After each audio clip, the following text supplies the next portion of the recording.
दुसऱ्या खोलीत पोलीस शिरले आणि चकमक झाली।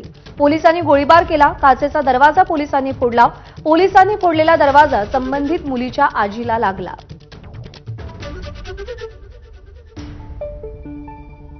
ज्या प्रकारे आपण बघितलं, रोहित आर्या यांनी 17 जे लहान मुलं होते त्यांना ओलीस धरलं होतं आणि त्यामध्ये ही एक छोटी मुलगी आहे जी ऑडिशनला खरं तर तू आली होतीस। कुठून आली होती? ऑडिशन झालं होतं माझं, सिलेक्शन झालं होतं म्हणून ट्रायल शूट आणि वर्कशॉपसाठी आले होते। मग किती दिवसापासून तू मुंबईत होती आणि किती दिवसापासून हे सगळं तू या शूटसाठी आली होती? मला वाटतं वर्कशॉप होतं तुमचं आणि ट्रायल शूट पण होतं। 5 दिवस झाले आणि ते 5 दिवसांसाठीच होतं। फक्त काल त्यांनी 3 ग्रुप केले, एक्झिट ग्रुप, स्टुडिओ ग्रुप आणि रिसिव्ह ग्रुप, आणि मग ते एक्झिट रिटर्न ग्रुप, आणि मग ते एक्झिट ग्रुपवाल्यांना त्यांनी कालच म्हणजे एक्झिट करून टाकलं, म्हणजे त्यांनी गावाला जायला सांगितलं। आणि जे ते 2 ग्रुप होते ना त्यांना थांबायला सांगितलं आणि 1 दिवस वाढवला तो, म्हणजे आजचा आणि शेवटचा दिवस होता, काल होता पण त्यांनी आज वाढवला। आणि मग जे रोहित आर्या होता त्याच्यासोबत किती दिवसापासून तुम्ही कनेक्ट होतात किंवा रोजच असतो आणि ते आमच्याशी खूप फ्रेंडली होता। अच्छा, फ्रेंडली होते। हा, मग आज असं अचानक काय झालं? तुम्हाला काय सांगितलं त्यांनी हे सगळं होण्याआधी?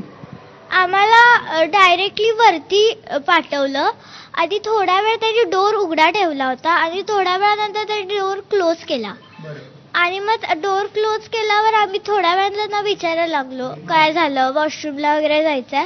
मग ते म्हणाले की सीन सुरू आहे। सीन सुरू आहे? हा, असा तुम्ही शांत राहात असे बोलल्यानंतर त्यांनी डोरच उघडलं नाही।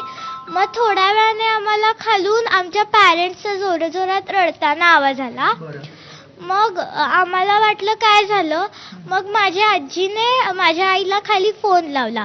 माझी आजी आत होती, तिला बाहेर गरम होत होतं म्हणून ती आत, सरांनी बोलले एसीत बसा, आणि मग माझ्या आजीने माझ्या आईला फोन लावला। मग आई पण रडायला लागली, मग तिने सांगितलं।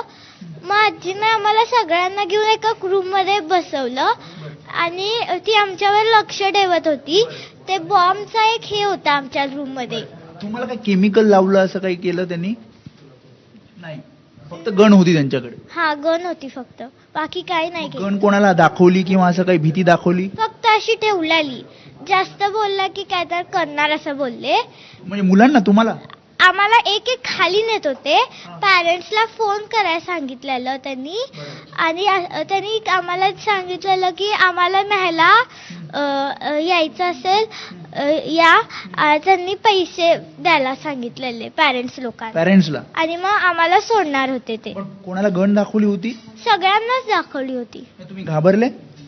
आम्ही थोडे घाबरलो, पण आमच्या पॅरेंट्सनी येतो बोलला, आम्ही शांत झालो, तरी ते आले नाहीत आणि त्यांना आत सोडलंच नव्हतं। मग माझी आजीने सगळ्यांना हे केलं, वाचवलं। थोड्या वेळाने सरांनी एक डायरेक्टर सर होतं, त्यांना यातलं काही माहित नव्हतं, त्यांनी आम्हाला वाचवायचा प्रयत्न केला, पण इतकं माहिती ना त्यांचं काय। बरं, मग पोलीस जेव्हा आले तेव्हा तुम्ही होतात समोर? जेव्हा चकमक झाली तेव्हा त्याला गोळी मारली तेव्हा तुम्ही नव्हता? नाही, तुम्ही दुसऱ्या रूम मध्ये होतात? हा, मग तेव्हा त्याच्यानंतर आम्हाला बाहेर काढलं। तेव्हा पोलिसांनी आम्हाला वाचवण्यासाठी एक काचेचा दरवाजा फोडला होता। मग तो आम्ही जाताना तो दरवाजा आमच्या अंगावर पडणार होता, पण ते माझ्या आजीने धरला तर मग तिला लागलं तो दरवाजा लागला। हा, तो पडला काचेचा। मग तिने आम्हाला वाचवलं, मग आम्ही सगळे आलो। आता भीती गेली तुझी? हो। रोहित आर्याने त्यांना अडकून ठेवलं होतं आणि तो दुसऱ्या रूम मध्ये गेला होता आणि त्यानंतर कशा प्रकारे गन दाखवत होता हा सगळा थरार तिने सांगितला। कॅमेरामन प्रशांत मानेसह मी वेदांत नाईक, एबीपी माझा, मुंबई। आणि मुंबईच्या पवईमधल्या